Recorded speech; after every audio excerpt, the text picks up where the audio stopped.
In this video, I'm going to be going through the astrological houses and how they contribute to the lunar nodes, also known as, I'm going to be explaining each nodal placement and tying it into the houses. So, the nodes through the houses.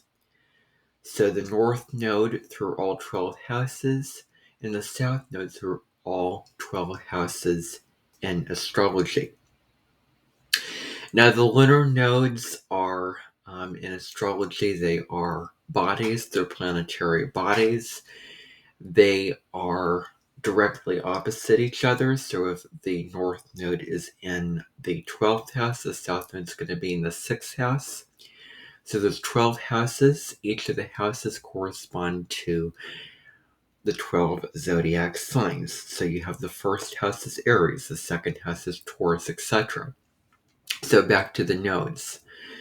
The nodes are the nodes of the moon.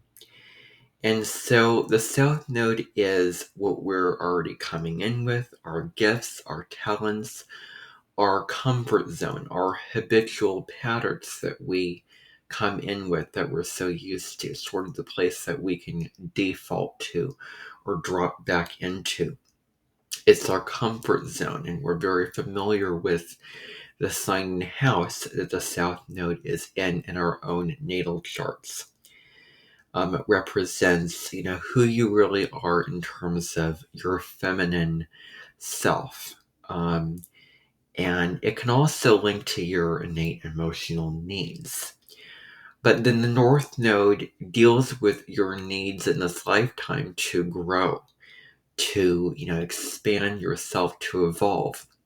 The North Node is where you need to put in the focus, the work, and cultivate the traits and qualities of that North Node to develop into a much more, transcendent version of yourself.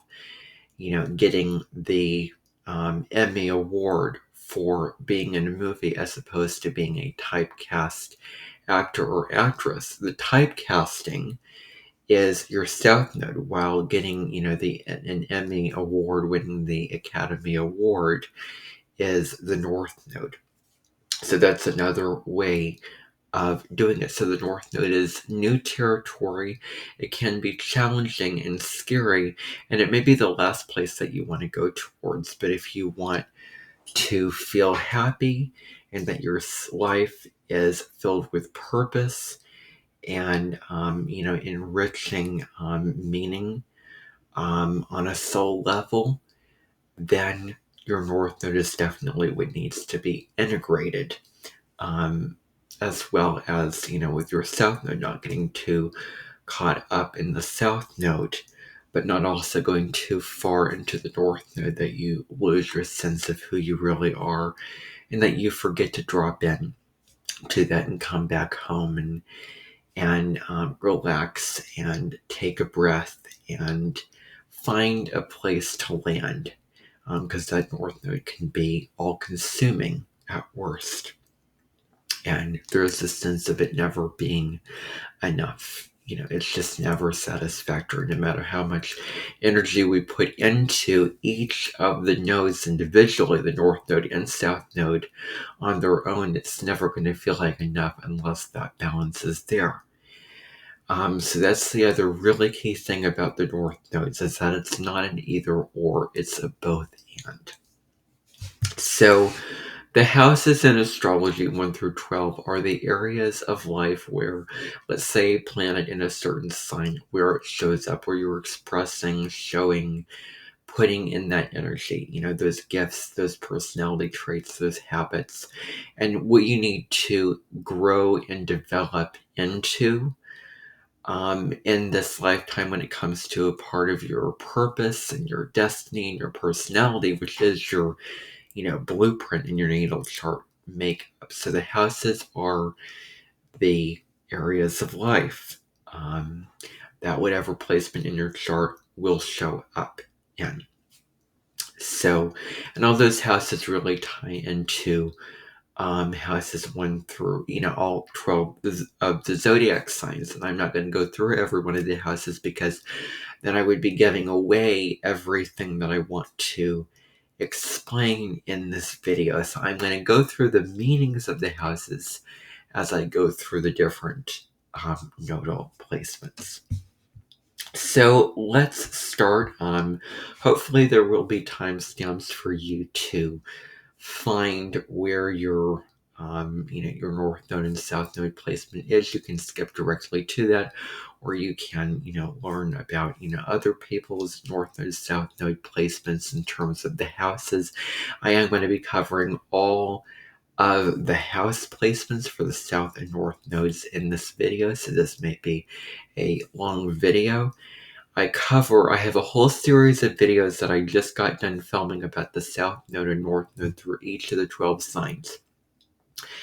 So, so the south node is in Virgo, the north node's in Pisces. That's one of the videos that I filmed, and you can find the other 11 videos on my YouTube channel if you're interested in finding out what the south node through the signs mean, or the north node through the signs mean.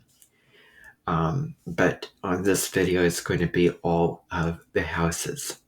So if you're interested in another house placement, and the south node, so let's say your south node's in your 7th house, the north node's in your 1st house, but let's say you're interested in the south node in the 2nd house, the north node in 8th house, well, you can skip directly to that part of the video, or if you know someone with that placement.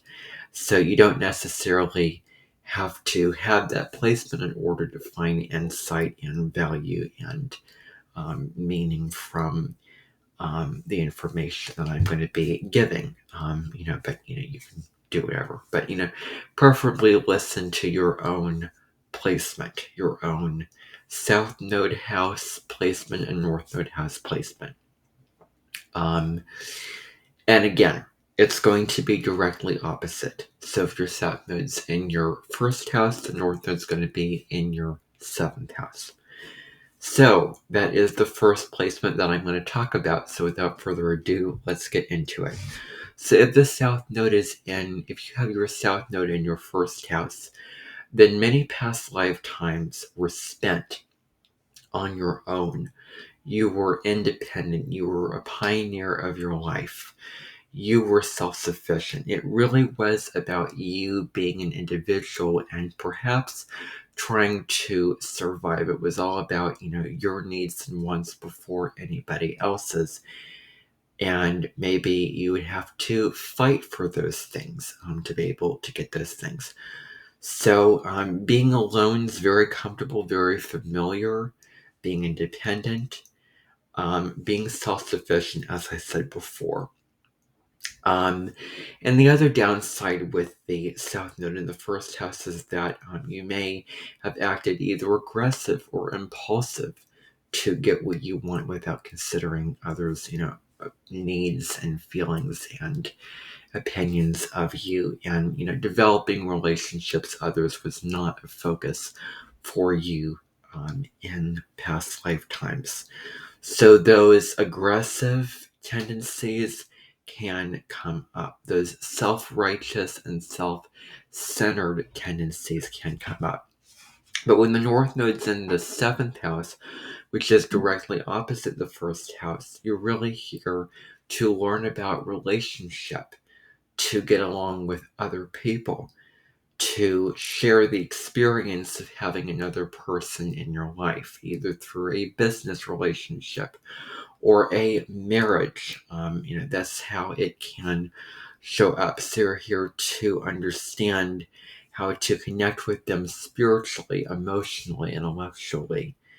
And you're here to learn about giving to the other person, being of service to the other person, helping them out on their journey, being with them, spending time with them, but also receiving the love and the nurturing and the help and support from them as well. So that's another key piece of this. So you're here to learn about compromise, healthy compromise, not codependency. That's the downside if you want to fall to the extreme of the North Node in 7th house. You're here to learn about give and take. And so, yeah, the back and forth motion of relationships that it really takes to be in a relationship, to make a healthy, relationship. So you're also here to listen to other people, understand, the values and opinions of others, and consider what they're thinking and feeling. And you're also here to approach conflict if conflict or arguments would show up. You're here to approach in a healthy way, considering the feelings of others, validating them, acknowledging them, and working things out with other people, making solutions collaboratively. And so, yeah, it's not about being dismissive of others, it's about including and being open to them. And it really comes down to listening, allowing people to be themselves and have their say, and have their needs and wants be clear. Allowing them the space to pursue their needs and wants. So, being in a relationship that is co-independent, where you're, independent, you have your own pace, you're doing your own thing, you're living your own life, you're being, a pioneer, you're, being self-sufficient, why you're in the relationship, you're following your goals, but then you're also doing it with another person. So, you're here to cooperate with other people and striking that balance in your relationships, having a healthy, balanced relationship where each person is playing a part. Each person is doing their bit in relationship. This is, really super important. Again, it's that, give and take where each one is valued and equal. Another key thing with this is to take advice from other people. And any career choice for you that involves working with others, collaborating, is going to be huge. If you want to, speak your truth and be, assertive and all that, it's important to do it in a kind and diplomatic way. Striving for peace, to get along with other people, to have healthy relationships, and to, because you want peace, because you care, you don't want, separation or, divide or conflict or those kind of things, because that's what it's all about. So it comes down to sometimes putting the others, the needs of other people first, honoring the others' needs, again, allowing people to be, fully who they are and express themselves in their fullest without controlling them. So now, if your South Node is in the 2nd house and North Node in the 8th house, the thing about South Node in 2nd house, it's similar to having your South Node in Taurus and the North Node in Scorpio, which I have several videos about on my YouTube channel. So the South Node in the 2nd house can be sort of a hoarder. You're sort of keeping all of the money and resources and possessions to yourself, because that 2nd house deals with your possessions and the things that you earn and you attain and you accumulate through your own efforts alone. So you're keeping all of the money that you have worked so hard to earn and to get, and all of those resources to yourself. You're very familiar with making your own money, being self-sufficient, making your own way, pursuing your own, goals, and having a sort of steady job where you can put in the hard work and time and energy to make the bank at the end of the day so that you can bring home the bread and butter. Um, and so, this comes down to many past lifetimes of, again, making your own living, making your own money, being a provider of some kind. And so owning a lot of physical and material possessions. You may be very familiar with what makes you feel good and what you need to take care of yourself and your needs in the physical world. And it may be very difficult to give up those possessions. And so, definitely understanding, the value of the possessions that you created. There's certainly an understanding of that for you. Why, I've worked so long and hard and I put so much time and energy into attaining this, into being able to get this. Why give it away? Why share it? Why give this up? So, but that's what the North Node in the 8th house is about. Because the North Node in the 8th house really is when you hold too tightly to certain beliefs and to certain material things and to certain possessions that you have. You hold too tightly onto these things that it can be difficult to let go and have healthy relationships.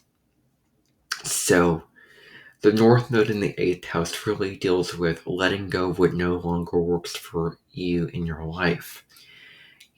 What kind of objects are laying around your house that you want to get rid of, that you want to, sell or give away, that you no longer need. It's not wise for the person who has their South Node in the 2nd house to keep and hold such a tight grip on their possessions. Because it's, not about that, because all suffering leads to attachment. And sometimes you have to lose everything to gain everything. So you will be surprised how fresh and uplifted and re-energized and revitalized and refreshed and cleared out you feel. There's a regeneration and a beautiful transformation, which, by the way, are key words for the North Node and 8th house when it comes to letting things go that no longer work for you. Maybe letting certain ways of how you approached certain matters, or especially physical possessions. You're also here to work with, probably put yourself in a relationship with powerful people and understand the value of money that was given to you, not necessarily by your own efforts alone through a salary or through a paycheck, but understanding and getting more involved in the likes of banks, corporations, and those kind of organizations giving you money. You're really here to receive other people's resources and money and what they have to provide to you. So it is about sort of allowing, the universe to sort of come to you, and it's about allowing other people in and being in a sort of energetic state where you're, flowing, with the universe. You're allowing things to come in and come out. You're, receiving energy and resources, and you're sort of synergizing with other people. You two come together and create something that the two of you in the relationship, let's say you get in a relationship with somebody, you're creating something with this person that you never would have thought that you could accomplish on your own. But what happens is something amazing, something miraculous is created because you paired up with this powerful person. and all those kinds of things like that. So it is about the power and what you can create when you, empower other people to be self-sufficient, create their own resources, provide for themselves, make their own living, make their own money, attain their own possessions, all those kind of things like that. So, accepting change, accepting things to be released from your life and change in terms of your physical environment, in terms of your possessions, all of this is very important. Really comes down to the willingness to share your resources with another, and to allow them to share their resources with you, and to allow that energetic exchange. And don't let holding on to your personal possessions inhibit or get in the way of your relationships with others.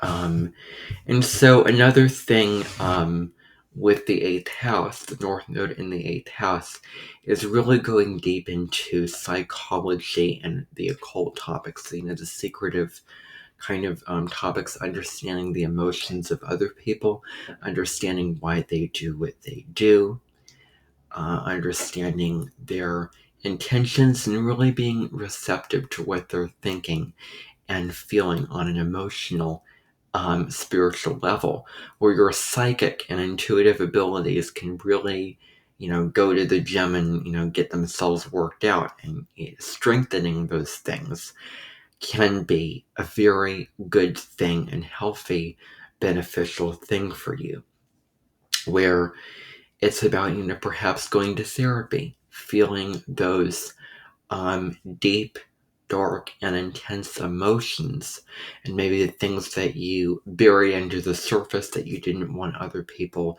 to see or to know, or to notice about you. It's really a lifetime of allowing yourself to be emotionally vulnerable. Feel those feelings, allow those deep feelings to be there, um, and to share those kind of feelings with other people. Going into the dark, going into the uncertain and the unknown, probably being able to take risks as well. Getting out of a certain material comfort zone is another important thing with this. So, going to therapy, in terms of a career, counseling people, being a mentor or life coach or therapist can be a good thing, where you're really, understanding their emotions of what other people are feeling, but you are really learning about the darker, more mysterious side of life. And there is this idea that you need to understand about not feeling like you have to own everything to be able to enjoy it. To just allow things to be what they are, to allow the flow, to allow the water to come out of the fountain without having to own that water. Sitting at a pond or a waterfall and just watching the water flow. Because the second house deals with Taurus. It's a very sensory-oriented house. It's a very sensual house. So engaging in the simple pleasures of what you can enjoy with your senses in the present moment can be another thing with this. But it comes down to, not feeling like everything has to be owned by you and yours, that you don't have to have such a tight grip and possession over it. And so regeneration, you're here to experience that whole death rebirth cycle. Maybe there's an idea about death that you are not comfortable with, or you're not comfortable with the idea of purging things, of letting things die and be released. And let go of from your life. And so you're here to learn about the value of regeneration, of what can happen when you purge the old ways of being, the old things that you have that no longer work for you, and transform through the process of releasing, and you find that fresh energy. But that can come from not holding too tightly to the things that you have, but being loose. So again, accepting help from other people is super important, because there's this feeling with the South Node in second house, and certainly for the South Node in Taurus, that you have to do it all on your own, that you're the one to be absolutely self-sufficient. And you couldn't rely on the resources and support of others, the practical support of others, the emotional support of others. But this lifetime is about that. And so, yeah. And so, you're also here to connect deeply with others. And, an emotional way to have deep emotional connections with other people. And to, have bonds with people, to bond your energy, tie your energy with another. And so, yeah, and transform, grow, and evolve with that person. So you're here to connect with others in a deep way that's beyond the superficial connection, beyond seeing people as resources, seeing, what they could be good for. How can they be, efficient and productive and useful in the jobs that they could get done, and all those kind of things like that. So, in past lifetimes, forming these deep connections was probably not a huge focus, but you're here to really connect deeply with another person. You're here to do deep spiritual work on yourself and others, really understand yourself on a deeper level, perhaps doing a lot of shadow work, and those kind of things like that. And so that's what the North Node in the 8th house is all about. So if we look at the South Node in the 3rd house and the North Node in the 9th house now. So the South Node in the 3rd house. So maybe there were previous lifetimes where, because the South house deals with your thinking, it deals with communication, it deals with your community, your neighbors. It also corresponds to primary education, like, grade school, grades 1 through 12, and siblings. So there is this comfort and familiarity with the South Node and 3rd house with your family or friends or community and immediate environment. You're so familiar with connecting with other people on an intellectual level, messaging, exchanging ideas, networking, sharing information, communicating in all of the different ways, writing, speaking, all those kind of things like that.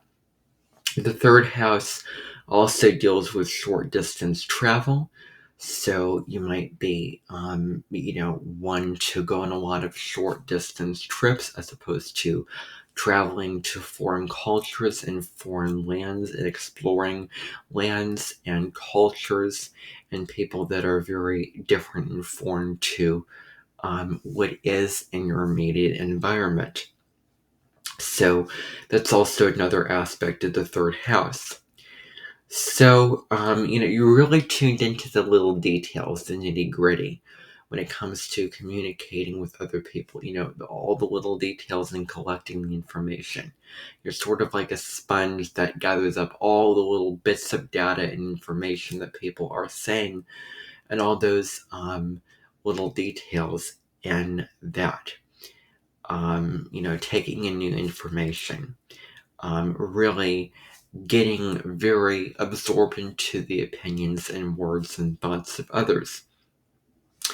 There can be a sense of small-mindedness that can be there, um, where you are so sucked into the little details of what they're saying, their thoughts, their opinions, the sakes and the livelihoods of the people in your immediate environment, where you're connecting with those people in those kinds of closed ways, so sucked into the details that you're losing sight of the bigger picture, that you're losing sight of, the real meaning and the real, spiritual meaning behind the words that people are saying, and the real, the bigger picture and points that they have to say.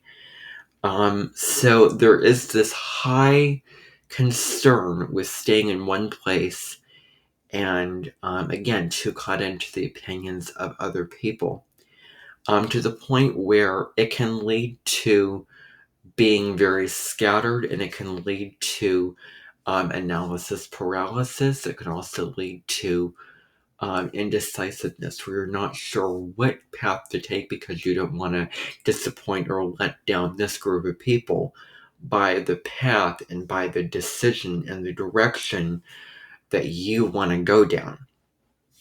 And so you're sort of caught between what you want and what this group over here wants from you.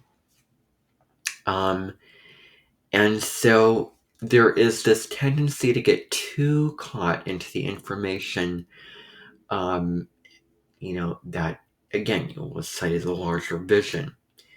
So with the indecisiveness comes inaction. You're so, indecisive and so caught in the details and the logic that you lose a sense of the action and the real spirit and the enthusiasm and the joy and the energy, the real ambition that you have to just take action towards a goal that you want to achieve, focusing your mind and attention on a goal, on a target, having a sense of direction in your life, having a sense of focus.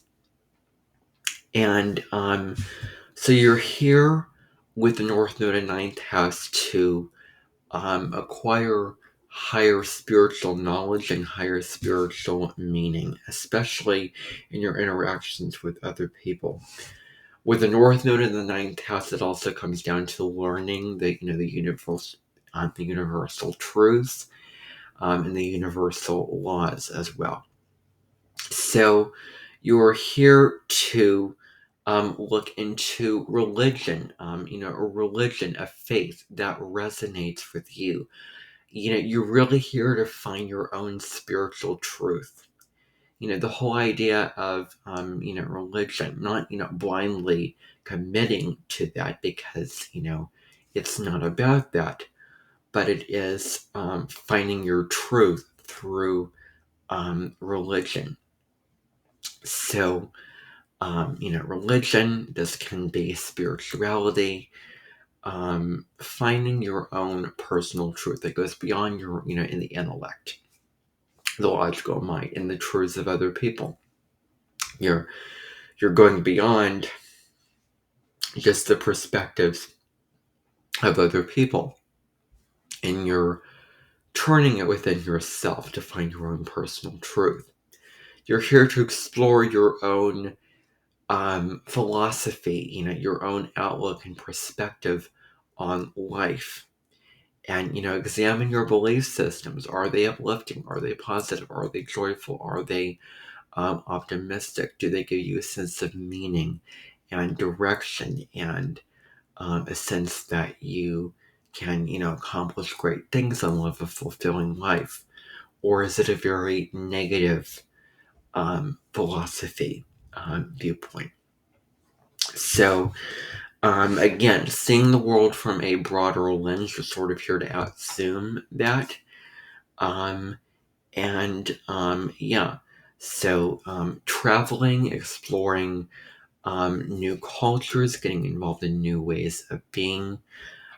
Publishing is also a great sort of career choice and thing to get involved in with the North Node in the ninth house, since it also rules publishing. But ultimately, it comes down to trusting your intuition, trusting your inner knowing that goes beyond the opinions of others, that goes beyond your logical mind, where you have this sense of, this is the right path. This is the direction that I should go in. This is what I need to do, what I need to say, where I need to go. But for some reason, I need to rationalize it and make it logical and get all the facts and information, where there's a sense of not having enough facts, not having enough information before making that clear decision. But it really is about trusting the invisible, trusting your intuition, and going on that path and not being apologetic about it. This feels right for me. This is the path that I want to go in. No apologies, no inhibitions, and all those kind of things like that. Where it's okay to disappoint people now and again if it means that you are heading in a direction that is true and right for you. So, so finding your higher truth, finding faith, understanding faith is, really, really important. Finding the wisdom through your life experiences, turning that knowledge, all those facts that you've gathered, into wisdom is going to be super important. Turning, it's like alchemization, turning lead into gold, and those kind of things. So, that's what it comes down to.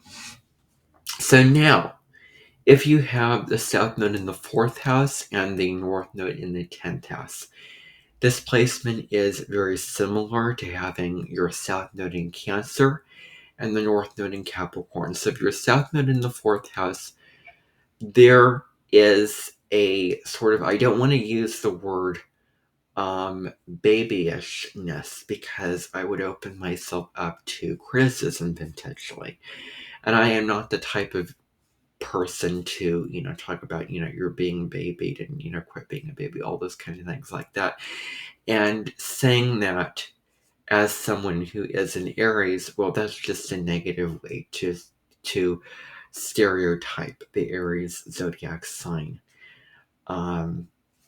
Anyway, so I want to be clear with the South Node in the 4th house that you're very connected to your feelings, you're very connected to your emotions, you're really connected with your instincts as well, and there is a strong bond that you have with your family that is really, really strong and very intense, where you can get so sucked in and so enmeshed in your family life, and so being overly concerned with the emotional needs of other people and taking care of everyone else around you. But where are the boundaries? Where is the self-respect that you can get through this? So, these are huge things like this. And, it really is about living in the present moment, doing what you can in the present moment, because the downside of this is getting caught in the past nostalgia, getting caught in the ghost lands of the past, wishing things were different, and, with the whole family life living situation, and that environment where you were dependent on other people's and you allowed people to take care of you, and you were overly, consumed with taking care of other people. So too caught into the past, getting overly consumed by nurturing and being nurtured by others. And so probably getting caught in the emotions and nurturing at the expense of yourself. Another sort of deal with the South Node in the fourth house is reacting emotionally without having a sort of objective and logical perspective and outlook on the emotions that you have. Because it's one thing to, you can feel your feelings, don't suppress, it's not wise to suppress or hold back your feelings, to bottle those feelings in. It's also not wise to just, blow up and, react very negatively and or explosively in a way that is not mature and not from a place of wisdom and self-knowledge. Okay, well, you can feel your feelings, but then express those with, again, responsibility, accountability, and maturity. Um, you know, so that's a huge thing. So, taking responsibility, um, reacting responsible to something, and actually doing something productive and practical about those feelings that you have. With the South Node in the fourth house, there can be an insecurity or a feeling of inadequacy about getting out there in the world, where maybe you're afraid that others are going to judge you, or there's not this insecurity of, where you can get in your own way of not standing on your own 2 feet, where the North Node in the 10th house is really about getting your act together. It's not about being too overly dependent on other people to provide you that strength and to provide you those resources that you need, where the world can be too overwhelming and too scary, so that you retreat back into your nest, so that you retreat back into the comfort zone of your family. Staying small and getting so caught up in that comfort zone is not necessarily on path for you. Now, the 10th house is the midheaven, which is the career sector of your chart. It deals with, the midheaven deals with your highest calling, your real purpose in this lifetime, sort of the highest potential that you want to achieve. The 10th house is about, your reputation, your status, your recognition, how you want to get looked at in this life. So the North Node in the 10th house really comes down to getting out into the world. What's your status and reputation? And really claiming that. It's about getting recognition for your talents and your work that you have to give, and really, achieving goals and finding a true sense of empowerment through the goals that you can achieve. So you're here to focus on a career path, your professional life. And so you're here to have a goal and commit to it with a lot of persistence and discipline, to not give up, to stay the course, to, to persist and sort of take that step-by-step process to put the hard work and the time into achieving that goal. So you're really here to understand the value of hard work and discipline, and not letting your emotions get in the way of that. Now, another key thing with this placement, as it is similar to the North Node in the 11th house, is to look at your emotions objectively without getting too caught into them. I'm feeling these feelings, but this is the logical way to, again, respond and do something about to those emotions, where responding to the emotions and not reacting is going to be important for you. So looking at your emotions logically and from a rational, pragmatic perspective is going to be important. Um, in this lifetime, it is also about planning, strategizing in your mind, and figuring out what are the steps to achieve the goal and focusing on a goal that you want to achieve. So, it's about working. What do you have to strive for? With the North Node in Capricorn, you're really here to take ownership of your life.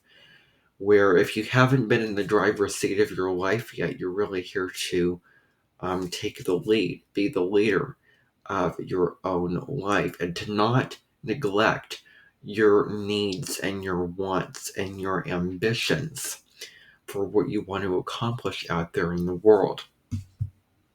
And so you're here to really follow your own path. What's a calling that you have or a dream that you have that you want to manifest into this reality? The North Node in the 10th house is about committing and giving back to society, contributing to society, and perhaps doing something for the greater good. Putting in the hard work to do something for society as well. So, if you have the South Node in the 5th house and the North Node in the 11th house. So, with the South Node in the 5th house, it's very similar to having your South Node in Leo and North Node in Aquarius. So, you really have a strong self-knowledge about what your talents and creative abilities are. Your creativity, because the 5th house is about your creative expression and the things that you want to do creatively. So knowing who you are, loving who you are, claiming who you are, all these are positive traits where celebrating who you are comes so naturally to you. Knowing what you can do. The 5th house also had children, so you may have loved and put a lot of value and adoration and emphasis on your children. Maybe that was a huge priority for you in a previous lifetime.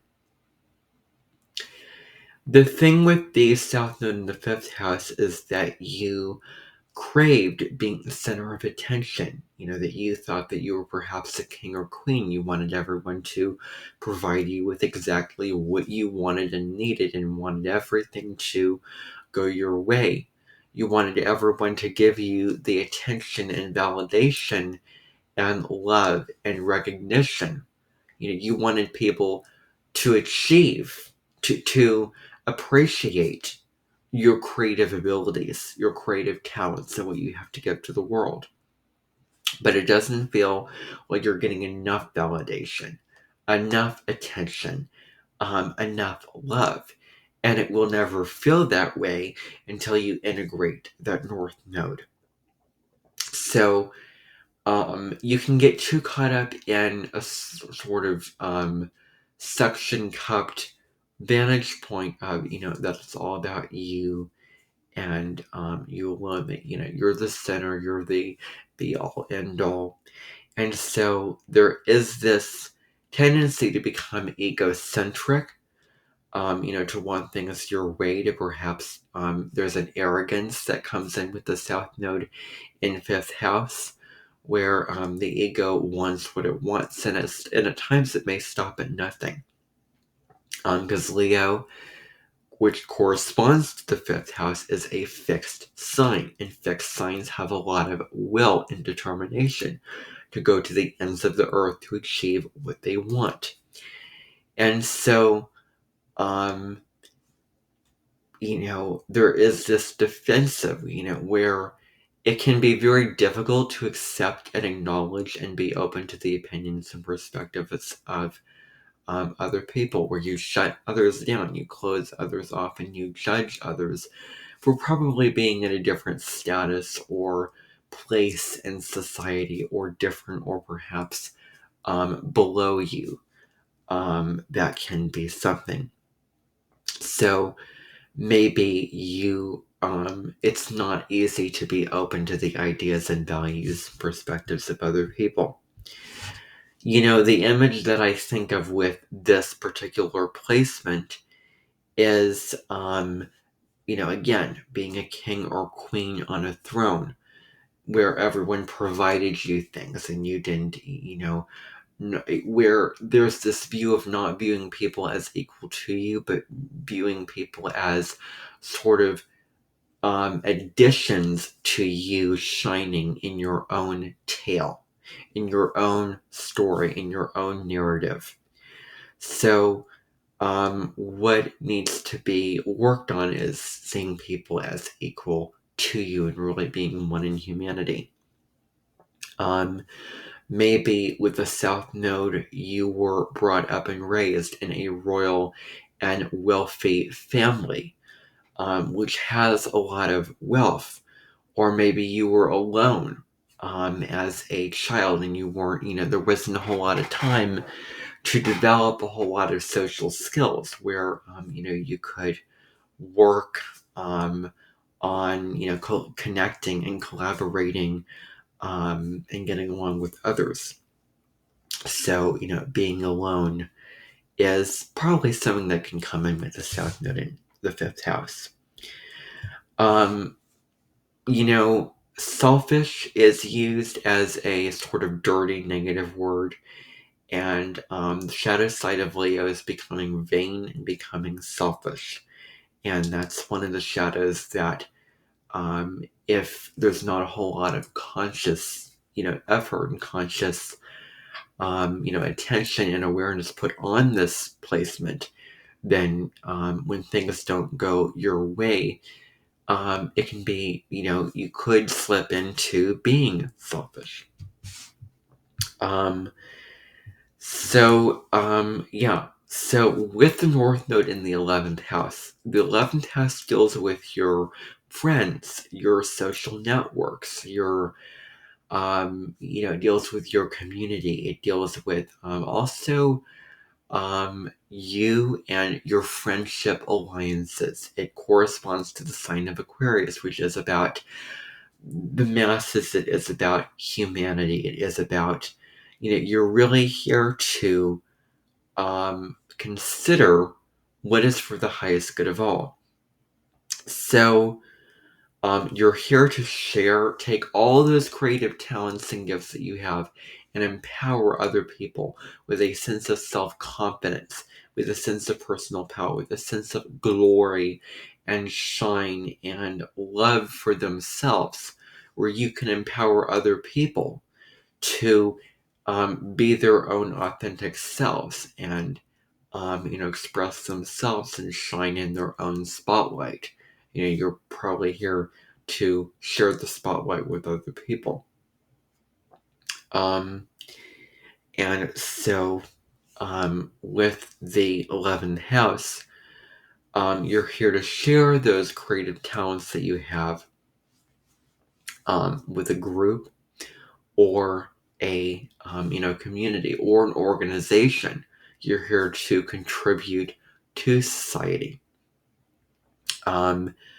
Another key thing with the North Node in the 11th house is perhaps getting involved in charity or another humanitarian effort where you're getting off of yourself and your personal life and you're focusing on the greater good of humanity, the greater good of all, and being charitable, and being selfless, sacrificing and thinking about the honoring the needs of others in a healthy way.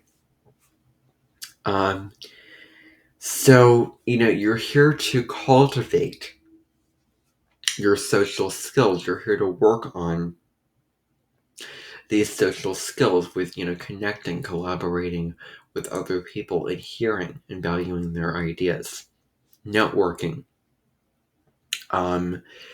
And so, focusing on these global issues, again, was for the highest good of all and not just for me, really putting the we before the me in this lifetime. and connecting with the masses. With other people, you could innovate something new. You could, have, original out of the box ideas that you are sharing to others, and that you're coming up with creative solutions with others. You are innovating something with other people. Um, again, coming up with original ideas, inventing and experimenting with others. Um, and so, yeah, again, seeing people as equal, treating people as protagonists and leaders of their own story in their own light, really acknowledging the gifts and talents of what other people have, and really seeing the diversity, the unity and diversity of other people, and accepting people for who they uniquely are, no matter how different they are from you, is important. Maybe something that you could lend yourself to do is do something to make for societal change. And anything that, again, you're giving back to your community in this lifetime. So now if we were to focus on the South Node in the 6th house and North Node in the 12th house.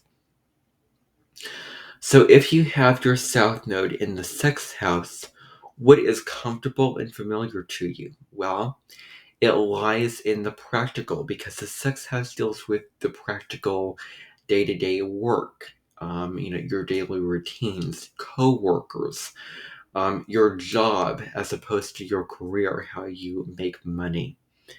It deals with self-care. It deals with your physical health, your habit patterns. All of these are 6th house matters.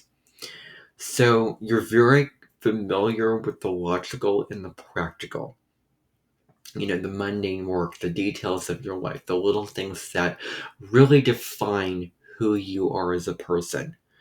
Where it was all about your daily routine. So it was all about taking care of yourself, your physical and your emotional health, where maybe you spent a lot of attention was placed on your work and your professional life.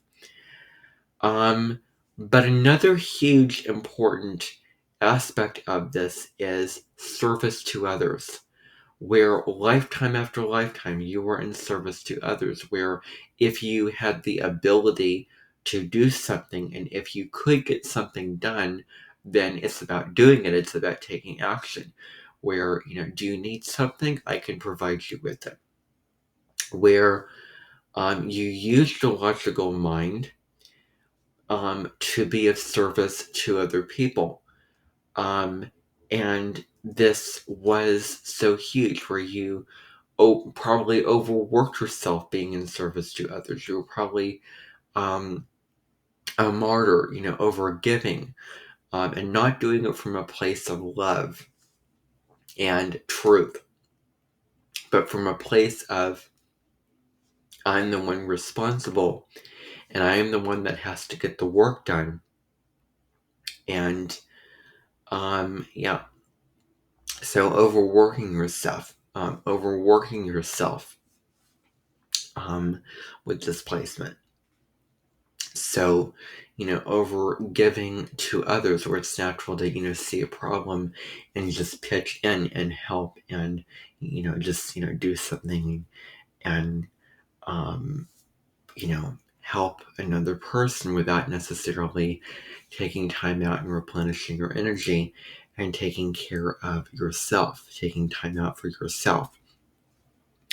Another negative tendency is perfectionism, where, things have to be a certain way, things have to be perfect, and things have to follow a certain plan or a certain routine that you intended upon things being a certain way, where, the need to always fix things, the need to always improve things, being on high alert and having a really high strung nervous system if things did not go your way, and for the things that were wrong, and for the things that need fixing. So another negative tendency is over analyzing a situation, getting too caught up in the details, possibly being overly controlling, because with a South Node in the 6th house, it can be very difficult to give up control over the physical, practical, real environment, which is the practical plane. So, really, that can be, a tendency where it has to be your way, and you're the one to put the work, and you were the one responsible. And so there is this need for things to be perfect, and a need for things to be right in an efficient way. And so, too sucked into the plan of, it has to go a certain way. And this lifetime is really about surrendering, where the universe might throw a wrench and curveballs into your plans so that you can let go of things need to be, the mindset that things need to be perfect and things need to be a certain way. Maybe, you could imagine every worst possible scenario that could happen, and over worrying, and so caught in fear in previous lifetimes. But that's sort of, now we're moving to the sort of South Node in Virgo, which I don't want to confuse those two. So too sucked into the plan. But now it's time to surrender to God's way, God's plan. Let go and let God, do your best and surrender the rest. And the real power of spirituality when it comes to surrender and acceptance is important here. So with the North Node in the 12th house, you're here to come face to face with your hidden enemies, with the unconscious, because the 12th house deals with hidden enemies. It deals with, stand up for a second. The 12th house deals with deals with the unknown and the unseen, of what sort of information and what cannot be seen and acknowledged and understood on the tangible, real, practical, level that involve what you can perceive, and sort of the information that you can get from your 5 senses. So, trusting the invisible, embracing the unknown, and, stepping into the unknown. You're here to experience something that is immaterial, something that goes beyond the mundane, practical matters of the, day-to-day things that you have to get done in your life on a daily basis. And sort of the tasks that you have to get done, the jobs that you have to get done, the details that you have to take care of. You are moving beyond that. Just something immaterial, something more mystical and spiritual. And embracing the mystical and spiritual arenas of life are really, really important. Going into the unconscious. What's important with the North Node in the 12th house is to really do self-care, to focus in on self-care rituals, especially them being rituals, especially self-care practices in this lifetime. You're here to take care of yourself. You're here to nurture and nourish yourself on a spiritual level. And so you're here to sort of look at your soul's health, take care of your soul. And forgiveness is also another key thing here. But a huge part of this is connecting to a higher power, putting your faith and your trust in God, or the divine or higher power that you look up to, and surrendering to that. You're here to trust the universe. You're here to understand that when one door closes, another one opens. You're here to go with the flow and allow things to just be what they are without you having to control them. And, this should be a certain way at a certain time when I want it, all those kind of things like that. Really releasing attachment to the form in which things come in is going to be huge. So going with the flow, tapping into that flow. You're really here to take time to yourself. Take time for yourself. Take time for introspection in this lifetime. So spending some time alone for reflection, really getting, connecting with yourself on a spiritual level as well as other people. So that's important.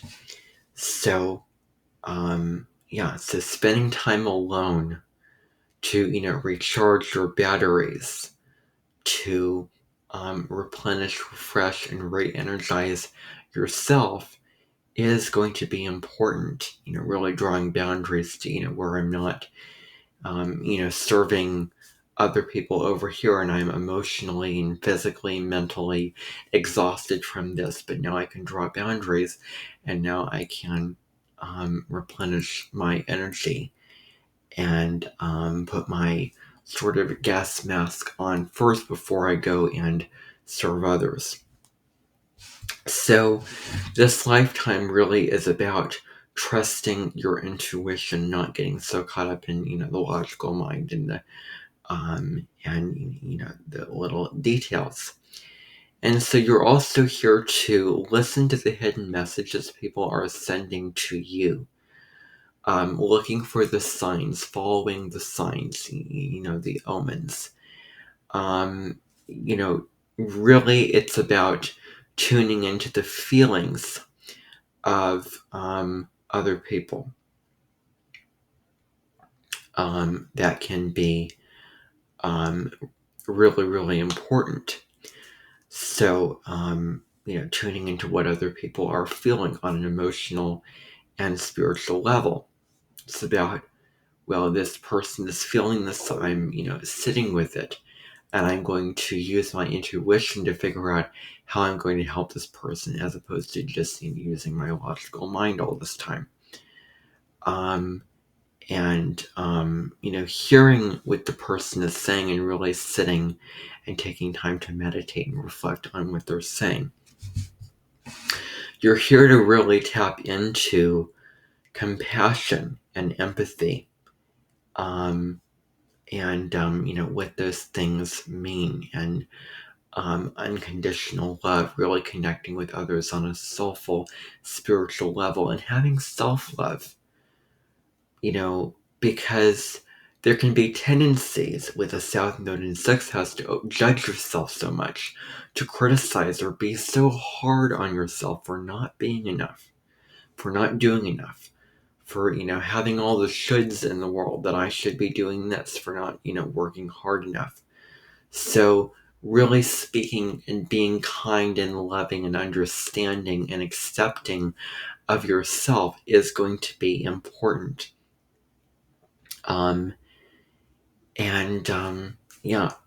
So being unconditionally loving and turning the service and the hard work that you gave to others and what you did to help others, and turning all that within yourself. And so once you love yourself and respect yourself, and knowing that you are enough as you are and that you have done enough, then you can then love others unconditionally and help others and connect with others in a way that comes from your heart, from your truth, from a loving, energized place of self-respect and self-love. So, engaging in the spiritual fields, engaging in things like art, astrology, etc. All those kind of things are huge for you. Also, opening up to fantasy and imagination, sort of allowing your imagination to sort of lead the way. And really looking at the vision, the larger vision for what you want to create, as opposed to getting caught in the little details of, how you create it. But you have to have a vision, you have to have a larger idea for what you want to manifest. And you have the talent to manifest that. But it is about having the vision. And so looking at, tuning into your inner world is important.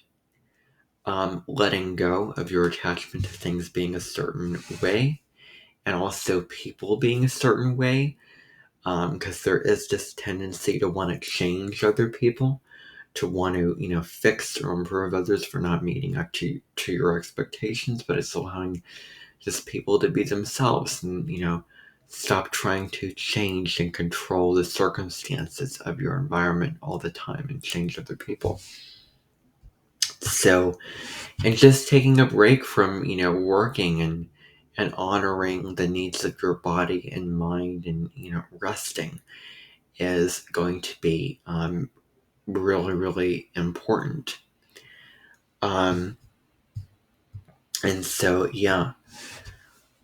where you're just allowed to wonder and have a healthy sense of curiosity, where it's okay not to know the answers, and for things not to be a certain way and, certain, where you're wondering, oh, that's interesting over here, and you're just allowing life to be what it is, and you are trusting the universe and going with the flow. So that is the North Node in the 12th house. So now let's move on to the South Node in the 7th house and the North Node in the 1st house. So with this particular placement now, if you have the South Node in the 7th house, then you may be really caught in a relationship. Now, relationships with the South Node in the 7th house, this is a big life area for you, where you may crave the love and affection from another person, where, in the past lives, it was all about you in relationship, being with another person, maybe not having as much of an identity and individuality apart from that relationship, where it can be difficult to see yourself as an individual, and only getting so caught up in seeing yourself just through the eyes and perspective of another person. So sharing a lot of connections with other people, possibly, being married, having, that kind of long-term relationship with another person. But the downside can be codependency, being overly dependent on the other person for self-validation or resources or attention, and to provide you with the things that you needed or wanted. And so, so not having a strong sense of who you are. So, it can be easy with the South Node in the 7th house to get too caught up in the opinions and expectations of other people, what others think and expect of you. Where, really being the yes person and being codependent, saying, oh yes, I'll do that, and it's fine, with the other person, but underneath there is this fire burning inside of you that says, oh, this is not fine for me. This is not true for me. What am I doing? Well, what you're doing is you're devaluing yourself. What you're doing is you're cutting yourself off. What you are doing is you're not, respecting who you are through this process. And you're lying to yourself, and you're, putting yourself, your entire self on the back burner. So, getting caught in what other people expect and think of you too much. So, there can be a tendency, when conflict arises, to brush certain issues under the rug. But, being a doormat, who gives into others' needs and wants at your expense, where you're not taking care of yourself, where you are sacrificing yourself and your individual truth of who you are when you are doing this. Because there is not enough of a strong self-confidence and self-assertion, that you can gain through, the South Node in the 7th house. It's different than if you work with your North Node in the 1st house and you integrate that into your life. So, it can be easy to just give up, your needs and not fight for what you want and avoid conflict and aim for peace and harmony at all costs, even if you have to bend over backwards, and even if you're not happy and feeling peaceful and content and, positive inside of you. So the 1st house in astrology is really about who you are, your individual self, your identity. It also rules your appearance, your physical body as well. So you're here to develop yourself. You're here to understand and learn and discover who you are. You're here to be independent and self-sufficient, take care of your own needs. Really going after your own spiritual mission in this lifetime. And you're also here to build a strong sense of a backbone and self-confidence. It's about pursuing the goals and the things that you want to achieve and being who you are unapologetically without sacrificing those goals for, the other person's dreams and wishes.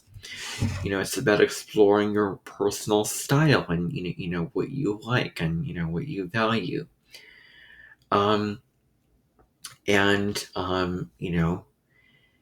Another thing with this is drawing healthy boundaries. I'm only going to give this much of my energy and this much of my attention and care to this person. I'm not going to overdo it.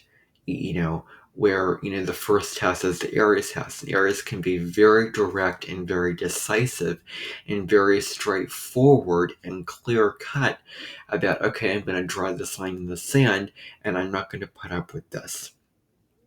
And so when you be true to yourself, when you stand up for yourself and take ownership of your own life, you can then better draw healthy boundaries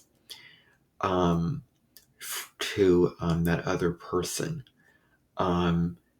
It won't take away that peace and harmony. It'll actually be increasing it, because true peace and harmony will not come from you being a people pleaser and you just giving into the needs and demands of other people when sacrificing yourself. So that's a really, really important lesson with this placement. So, It comes down to really taking care of yourself, taking care of your own needs, and understanding what makes you unique in who you are and what makes you special. Understanding your place in the world as well, exploring your interests. Um, it also can be who you are as an individual in terms of your own individual strengths. It's about really being strong and resilient and powerful in who you are. Discover your personal strengths. Knowing thyself is that saying that comes with this placement. Claiming who you are is important. So any activity that you can do that fosters independence, personal growth, and empowerment, where you feel in charge of your own life. You can, feel like you're steering the ship of your own life. You feel like you have a sense of power and authority and leadership and autonomy in your own life. Those kind of activities can be really, really healing and very fulfilling for you. Because when you know what you want out of life and when you take action towards it, then wonderful things can happen in your favor. And so, yeah. So, when it comes to moving on here, now we're going to be looking at the South Node in the 8th house and the North Node in the 2nd house. So, the South Node in the 8th house. So this placement is really similar to having your South Node in Scorpio and North Node in Taurus. And the other thing that I want to say is that you can sort of compare the house placement to the sign placement. That's what you can really do because there are similarities with this. But you really want to understand both the sign that your North Node and South Node is in, and also the house placement it is in as well. So yeah. So with the South Node in the 8th house, there can be, the South Node is what we're releasing. So you're going to be releasing, those themes to release are really going to be powerful for you. So, you're really working towards, if you have the South Node in the 8th house and North Node in 2nd house, you're working towards letting go of emotions that may be very dark and intense, such as jealousy or anger or any shadow quality, any shadow content or material that you may want to disown, any part of yourself that you're ashamed of, any negative, deep, dark part of you. So, what emotions, really the question is, what are the emotions that no longer hold value for you? And what are the things, what are the emotions, what are the habit patterns that are not going to continue to be sustainable for you in your life, and especially for the long term? So, um, so what emotions will hold you back and hinder you, and what emotions that are intense emotions can actually lead you towards more progress and growth, and you're achieving what you want to in this lifetime. So what no longer holds value and weight for you. So becoming jealous of other people, getting too caught up in the motivations of other people and other people's business, and also manipulative tendencies, where you can tap into other people and get them to give you what you want. So being mindful of when you manipulate others is huge. So the 8th house indicates probably past lifetimes where there's a lot of darkness and crisis points in your life where you're really transformed and evolved through crisis. And a lot of past lifetimes for you may have been very intense and very heavy and very dark. So with the North Node in second house, with the North Node in your second house, you're here to learn about, just like the North Node in the first house, that first quadrant of your natal chart, houses 1 through 3, really deal with who you are as an individual more so. So the North Node in the second house, if you have the second house is about your personal possessions, the money that you make through the hard efforts that you make. It's about your finances. It's about your resources and possessions. But the second house is also about your sense of self-worth. So all these themes are going to be very prominent in your life. Also, your relationship to money is huge.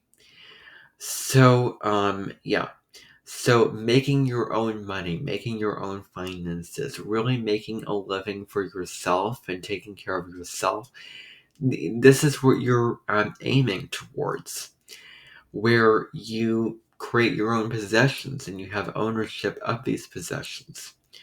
So you're really here to learn about and really live in the practical material world. Take care of yourself, do what you need to feel good about yourself, take care of your body, take care of your well-being, and defining your values, defining what is really important to you in your life, what matters to you, and again, developing a sense of self-worth and self-confidence. So, there's a tendency to rely on other people for resources and depend on others for, those physical possessions. But again, now it's time to be self-reliant and self-sufficient and take care of yourself and your well-being. So it's very simple. You're really here to understand the value of putting in the work, and the satisfaction that you can gain through staying the course through something and putting in the slow and steady progress towards a goal that you want to achieve in terms of getting money or getting a possession, appreciating what you have, finding gratitude for what you have, finding gratitude for what you are achieving as well. These are important things. And you're here to manifest what you want to. So planning your financial future is going to be huge. So you're here to use the Earth's resources and build wealth in this lifetime. So, being resourceful, creating resources and using the resources available to you. And building wealth, getting money, making money, becoming wealthy. And there is an understanding as well that money cannot buy happiness. That you can make money, but it's not necessarily going to fulfill you and be the be-all end-all and make you necessarily happy. It will make it easier for you, and you can pay for the things that you want to feel happy and satisfied in this lifetime, but money cannot buy happiness. So you really want to watch out for the tendency to define your self-worth through what is on the external physical reality. You don't need a new phone and this Porsche or, whatever external physical possessions for, your sense of self-worth. I want you also to comment down below if I'm looking at the camera or if I'm just looking into outer space and communicating what I want to share with you. So, anyway, going back to what I was saying. So, it's not wrapping your self worth around the external resources and becoming greedy and feeling a sense of dissatisfaction and not enoughness for the things that you have. It really can come down to validating yourself and having a sense of inner worth, inner abundance, gratitude for your possessions. And you're here to also understand the value of owning your your own things. So that's what that is about. Now, looking at the South Node and the the 10th South Node in the 9th house and the North Node in the 3rd house, which this placement is really similar to having your South Node in Sagittarius and the North Node in the sign of Gemini. So, if your South Node is in the 9th house, then maybe you've spent many, many lifetimes, or maybe you come in because there's multiple roads of belief about that, where some astrologers really, really put the viewpoint of past lives, and others are more focused on just the past, just your early childhood life, or sort of the gifts and the talents and the innate habit patterns that you come in with in your life that are just natural to you, that you can just do without, even thinking of it. You can just do, just in your sleep, basically. You can do the South Node in your sleep. So, the South Node in the 9th house. So, maybe you were you're sort of a loner, a lone wolf, where you kept a lot of spiritual wisdom and understanding hidden away from the reality, where it wasn't necessarily a focus upon sharing that wisdom and that knowledge that you have, but keeping it to yourself. There can also be some know-it-all tendencies, some, well, I know all and I have all this wisdom and I have all this knowledge that I gained, that you feel like you don't need to learn anymore. But that can be the downside of the 9th house in Sagittarius, is preachiness and stepping into a know-it-all-ness, where, true wisdom is not thinking that you know all of everything. Those two parts of wisdom. What you're a wizard, you're really smart, you're really intelligent, but dumb, well, you don't know all the answers, and no one knows all the answers, no one knows everything. And where you're dumb, you're continually learning, you're continually exploring what you want to explore throughout life. You're continually growing and evolving as a spiritual being. So, preachiness can be sort of I want to say, a shadow side of this placement. The upside is you could see the larger vision of something. You could see the bigger picture, the broader vision, and you have a very strong sense of your own spiritual truth of who you are. But in the sense where you're not open to the perspectives of others, where that can actually interfere with your connection with other people. Now, the 3rd house in astrology, which is your North Node placement, this is the house of communication, as I said before, when I spoke about the South Node in the 3rd house and the North Node in the 9th house. So, the North Node in the 3rd house, the 3rd house, the 3rd house is the house of communication It deals with your connection with others. It deals with your community and your immediate environment. That's what it deals with. It deals with learning, primary education, connecting on the intellectual level, all forms of communication and messaging. So it deals with, you're really here to communicate with other people. Spend some time and really get in touch with your surroundings. Get in touch with your community and immediate environment. Those things in your life, those little details that you may see as mundane or below you, are actually sources of wisdom or knowledge, where it's about going back to school in this lifetime and learning the knowledge that you need to learn, which can come from the people in your immediate environment, getting in touch from that, where you're here to sort of fill in the missing gaps, or the missing pieces, um, and learn new things and sort of acquire the knowledge that you didn't have in previous lifetimes. So you're here to learn new things and be open to learning.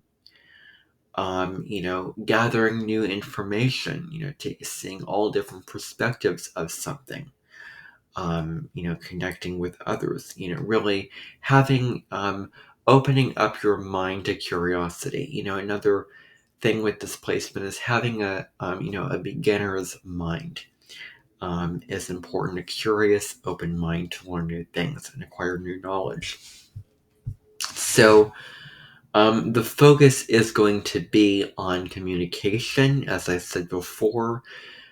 This could also be working on your social skills and communication skills, because there wasn't a whole lot of work and perhaps attention placed on this. Excuse me for a moment. So let me just get up for a second. Alrighty. So, you're here to work on your listening skills. You're here to have conversations with others. You're here to work on those social skills of listening to the other person, what they have to say, and valuing their perspectives and their points of view, while also sharing your, knowledge and wisdom. And those conversations don't necessarily have to be deep and meaningful and spiritual all the time. They can be small things, small talk, about the little day-to-day things in life. So having those little moments, sharing those little moments, those fun moments where you can connect with people and get to know them without it having to be, open up the conversation to philosophy or, things of that nature. So, so getting in touch with people in your world. On a sort of goal and purpose oriented level, you're here to practice technical skills which involve, the mind, the logical mind, the intellect. You're here to really strengthen your intellectual mind and, logic. That's what it is all about. Approach goal from, planning, strategizing, and the intellect. And so you're also here to teach the knowledge and share that knowledge, and you can find fulfillment from sharing that knowledge that you have learned onto others. So self-expression through the communications, reading, or writing or speaking, singing, all those kind of things. This is really something that you can embrace and use to your advantage in this lifetime. And another thing is turning theory into practice. This can be huge. Because the ninth house is about, again, the larger vision, the philosophical grand vision. You're sort of looking out into the sky and seeing the goal that you want to achieve and the vision that you have. but what is actually going to be done on the practical, tangible level. So you're here to actually apply those grandiose ideas that you have, those visions that you have for your life, those ideals and philosophies that you have by working together with others, using your intellectual mind and getting into the nitty gritty, because Gemini, like Virgo, is ruled by Mercury. So you're really here to intellectually connect with the people in your world and build meaningful connections with those people. Now, moving on to the South Node in the 10th house.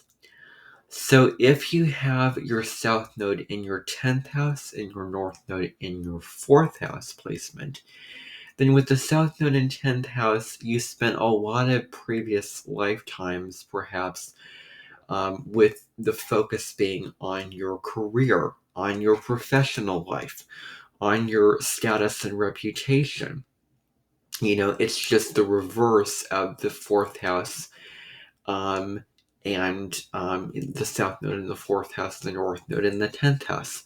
So if the South Node in 4th house was spending a lot of time, with family and at home, the South Node in 10th house is your work, your career, your reputation, where you worked hard, you put a lot of work and time and energy in to achieve your goals.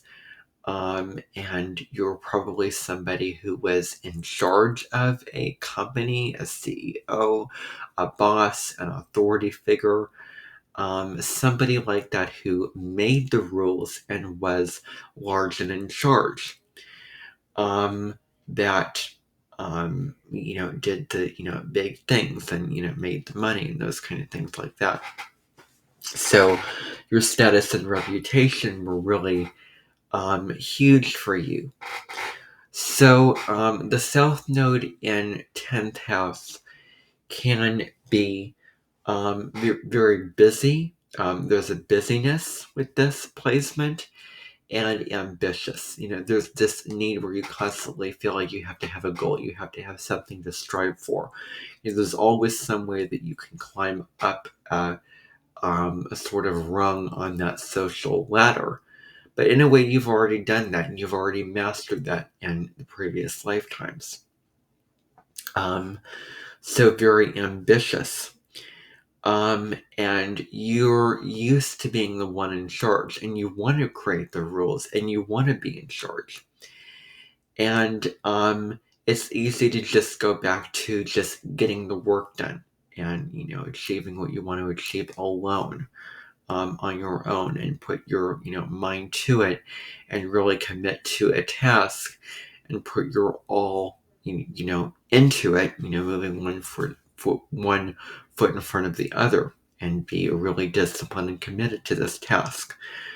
But there can be some issues that you can have with authority figures, especially with others. So you can be at the low level defensive and not cooperating with the emotional needs of others, because there is this need to control things. There is this need to have it your way and have the goal be achieved in the way that you want it. So you can also feel both the South Node in the 4th house and South Node in 10th house relate to insecurity. But this insecurity for you can also stem with finding an insecurity of not allowing yourself to feel the emotions that you're feeling and tap into the more feminine side of your life. It can be difficult to want to connect with other people on an emotional level and be vulnerable and really swallow your pride, where you may be more used to business relationships where you were, with somebody in that kind of way. Now, if the North Node is in the 4th house, then the 4th house deals with home, it deals with family, it deals with your roots, your lineage, where you come from. It deals with your emotions and feelings, and also your instincts and intuition. That's what the fourth house corresponds to. So the fourth house north node placement is a calling for you to take a second look at the past, to examine your past family life, to really take a look at your ancestry, your roots of where you come from. Looking at your family history, the memories connected with, that, and and to feel the pleasure and joy and those emotions that you can feel, those memories. And so you're sort of allowing yourself with the North Node in the fourth house to really experience the full spectrum of emotions: joy, happiness, sadness, sorrow, all those kind of things. So you're here to connect with not only your own emotions and lean in and feel those emotions, ride those emotional waves, but you're also here to get in touch with the emotions of other people, and to acknowledge and validate others, and nurture and nourish others in emotional ways, and not judge them for their emotions. You're here to really create a lot of emotional foundations for yourself, where you can have a goal and you can get out into the world, and you can make money and do all these things. But where is the emotional foundations? Do you have the emotional security inside of yourself that you can come back to? So, emotional foundations. What else can I say about this? Anyway, so you're here to connect with your home and family. And, connecting with your home doesn't necessarily have to be your physical home, but it can also be your emotional, your inner home inside yourself. So it's really about dropping in and finding a stable home base, a sense of security inside yourself, where you are being present with your feelings, and you're allowing your emotions and your intuition to dictate the decisions that you make and the work that you are doing and the goals that you are achieving, as opposed to getting caught up in that those workaholic tendencies. So a physical home and an internal home is going to be really important. It's about, for you, trusting your instincts, and also your emotions, trusting, leaning into your emotions. So nurturing yourself with others, going with the flow also. And so sort of using your intuition, having your intuition, and allowing it to really guide you in the practical things that you want to achieve, in your goals, and those things that you want to accomplish and get done in your life. Now, the south node in the 11th house and the north node in the 5th house. So I actually have this placement, and this placement could be compared to having the south node in Aquarius and the north node in Leo. So if the south node is in your 11th house, then you were over focused on your community. There is a dependence on your community, and you sort of, relied on somebody else to give you permission and give you the tools to, express yourself. Where there may be this feeling that you couldn't freely express yourself and be the unique individual that you are. So, maybe the people who have this placement were shy or reserved, coming from past lives, shy to open up their heart and express themselves and their talents and gifts and their heart energy. And I find that I am moving in a direction of my North Node, and I'm really opening myself up. Look what I'm doing on these videos. So I don't think that I resonate as with this as much as I did maybe earlier in my life when I was shyer, more introverted, more private. Yeah. So there's this, reserve and shyness that can come in, maybe being afraid of being judged by others for expressing yourself. So maybe, because the 11th house deals with your network of friends, it deals with your circle of friends. So maybe the people with this placement had a wide variety of friends, but you might not have felt close to them. There's not this close heart, emotional, genuine bond with those people. Um, yeah, again, maybe a judgment that comes in with being afraid of being criticized for standing out and being who you are. So this can be where you can get too caught up in what everybody else thinks of you, that it's not true for you, and you get caught up in the opinions of others, similar to the South Node and third house. That you lose sight of how you want to express yourself and live in terms of your truth. Now, the North Node in the fifth house. First of all, the fifth house deals with creativity, self-expression. It deals with having fun.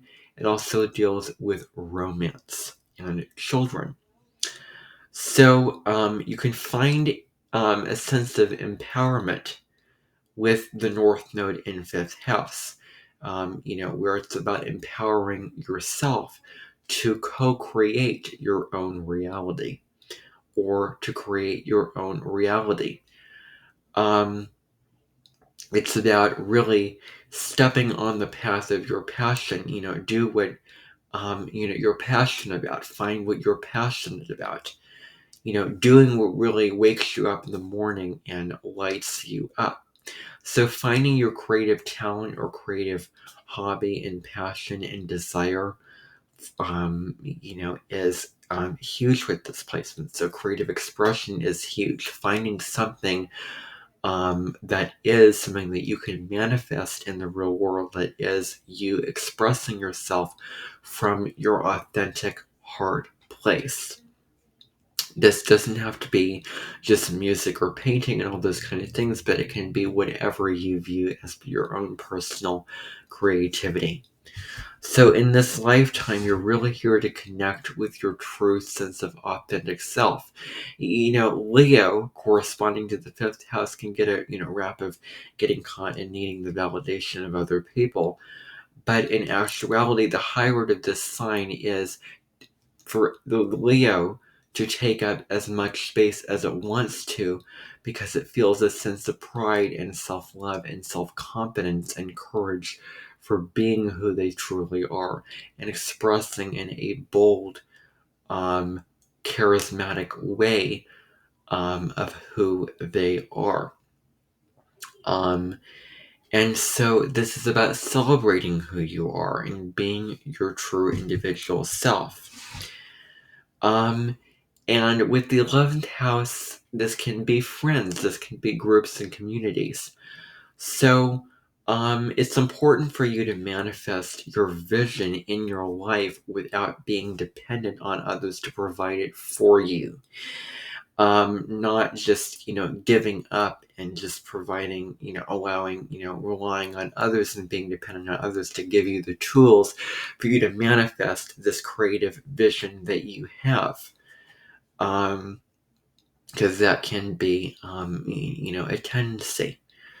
Another aspect of this is opening up your heart, allowing yourself to feel those feelings and connect with others in those heartfelt ways. As I said before, express yourself from your heart. Find ways to connect with your heart chakra. To embracing the warm, enthusiastic, bold qualities of Leo.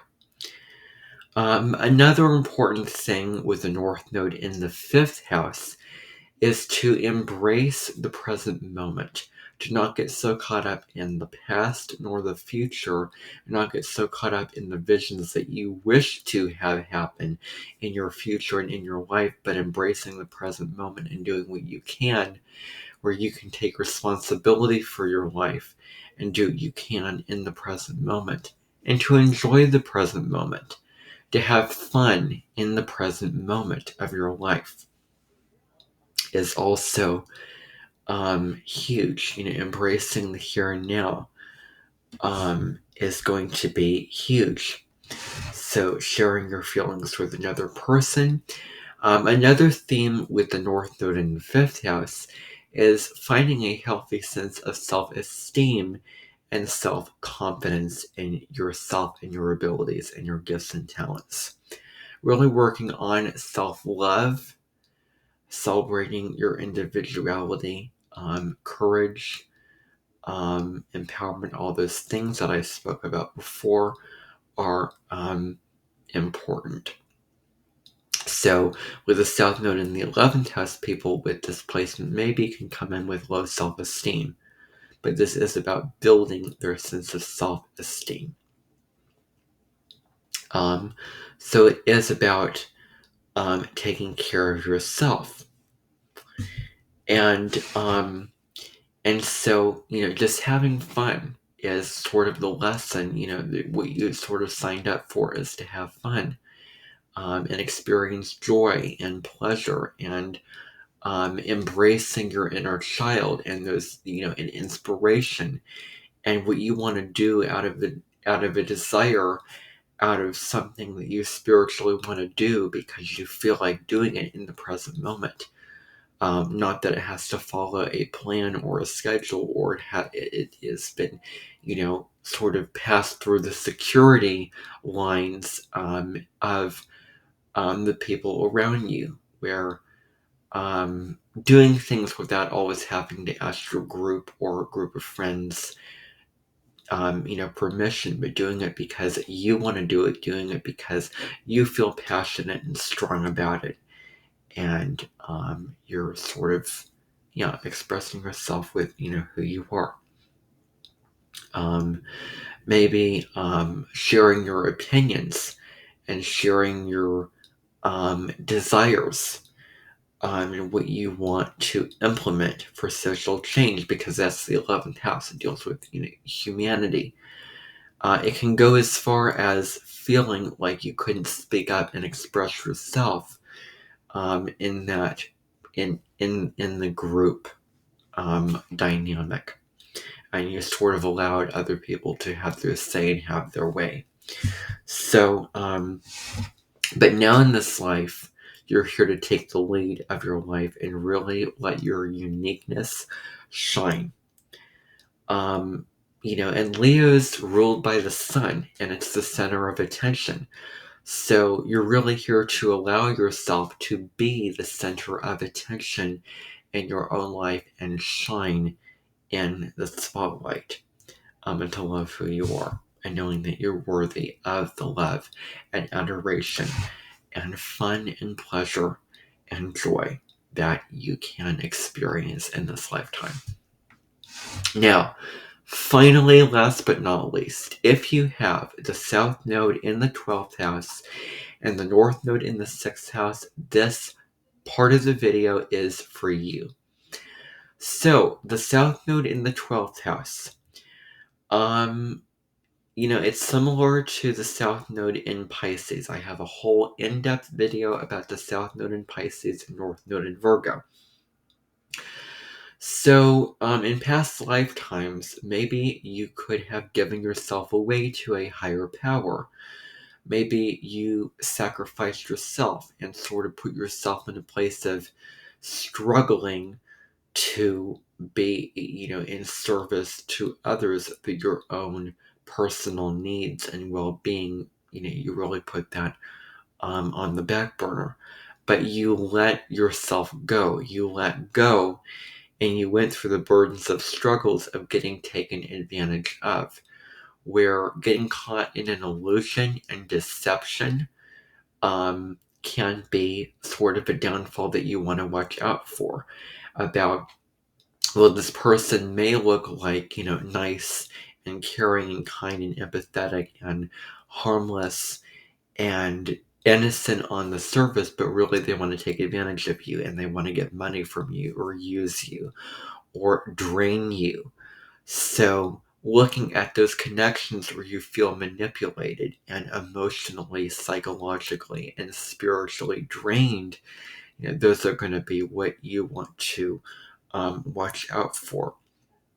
So in past lifetimes, the 12th house deals with spirituality, the unconscious. So you might have spent a lot of past lifetimes in deep reflection, and getting lost within yourself, and losing a sense of reality, where you sort of meditated on, with yourself, spent a lot of time alone and in spiritual reflection. And so you sort of allowed yourself to connect with, the divine, connect with spirit, connect with the universe, and trusted the universe and trusted in that divine flow of living a spiritual life. And so, yeah. So, you spend a lot of time perhaps alone in a past life, in deep reflection and meditation, possibly in a prison, in an asylum, or an institution where other people provided the structure and routine for you and took care of you on the physical level. Now, another downside of the South Node in the 12th house is you can have the tendency to drift off into dreamland and escape, of being caught in the dream and the in the imagination. So, just adjusting myself here.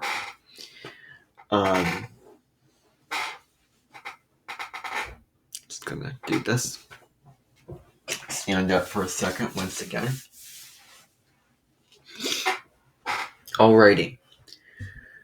So, in a past life, maybe you, there, with these tendencies of the South and 12th house, you could be very familiar with drifting off into dreamland, to, escaping reality, to getting caught in your fantasy and imagination and imagining a better world, a better life, a better set of circumstances, a better situation or relationship than what is actually in your real life, in the real world.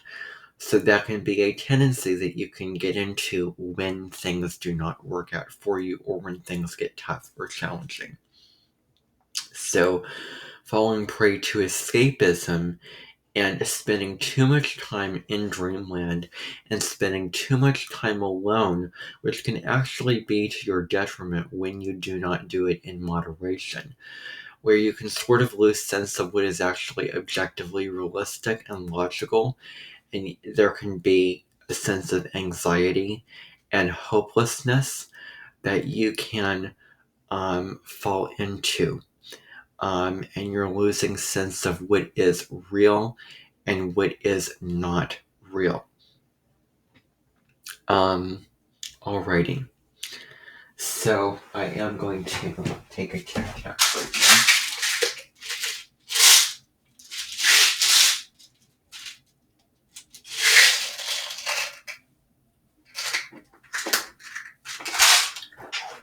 Alrighty. So,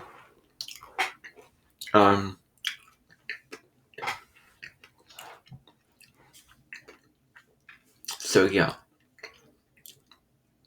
So, when you spend too much time alone, there can be this hopelessness or, self-pity that you can also fall into.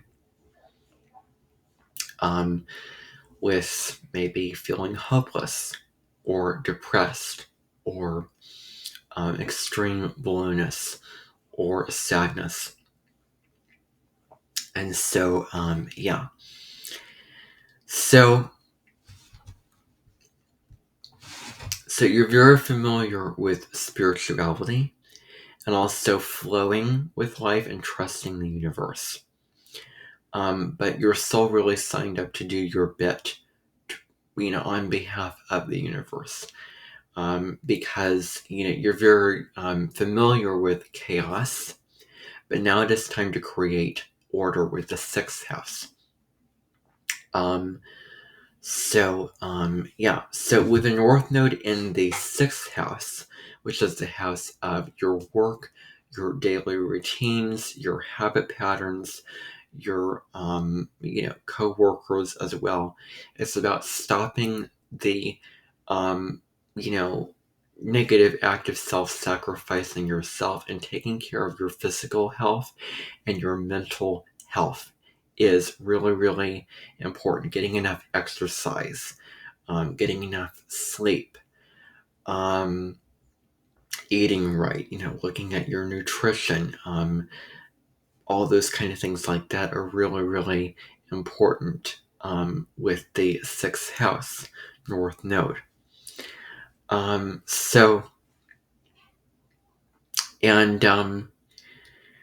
So you're really here to be of service to others, not necessarily too much in an only emotional way, but in in practical ways.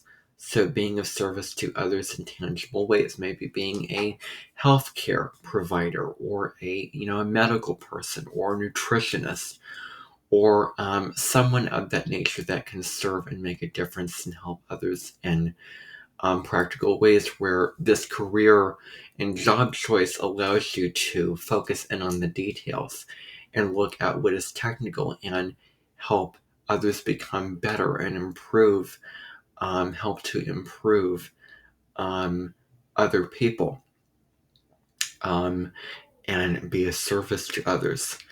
So, developing your own routines of I'm going to wake up and do this thing at this time. I'm going to set my own routines. I'm going to stick to them. I am going to be disciplined at them, and taking care of your health and wellness and really creating structure in your life can really be fulfilling and healing for you and do wonders for your physical and mental, emotional, and spiritual well-being. And that can be the case for anybody, but particularly for you. So looking into the vitamins, the supplements, looking into an exercise routine, all those kind of things like that.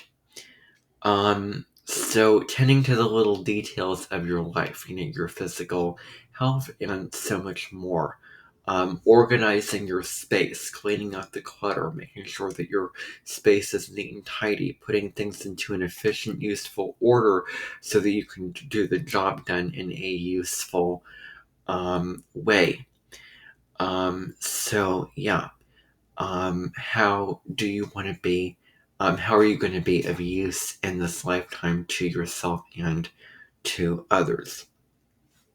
So, It's also really, really important to strategize and make plans, because the South Node in the 12th house can get caught up in just trusting in the divine and thinking that it's all going to work out, and it's all going to be fine and dandy, and um, you know, not you're not familiar with making plans. It's just whatever you feel like in the moment, whatever your intuition is calling you towards doing, whatever wherever the wind takes you, whatever mood sort of steers you in. But now it is about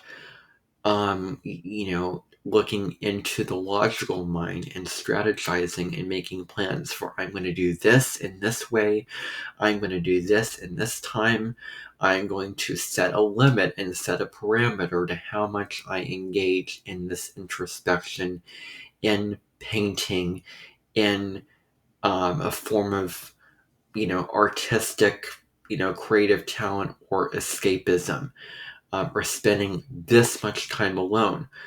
Putting a schedule and structure to it can really, really be important. And making a plan and sticking to that plan and following through with that plan and putting in the hard work to achieve that plan. Stick to the plans that you make is really, really important. So I'm going to do this in this way, and I'm going to stick to, this, where A plus B equals C, and so on. So really developing your skill of making plans is going to be important. And again, being diligent and following through on a plan. So doing the work, really facing the reality and taking responsibility for and ownership and accountability of your life is going to be important. And the other thing is, Pisces can get lost in a dream, and can be very spacey and floating off into the other world or the imagination or fantasy. So focusing on a task, really putting your mind to it and putting your energy into it, and getting it done and paying attention to the details is super important, where you can find the realization and the wisdom in the fact that you can do anything that you can set your mind to. So setting your mind to a task and following through with it is going to be huge. And so the other thing is having a sense of self-respect, drawing healthy boundaries.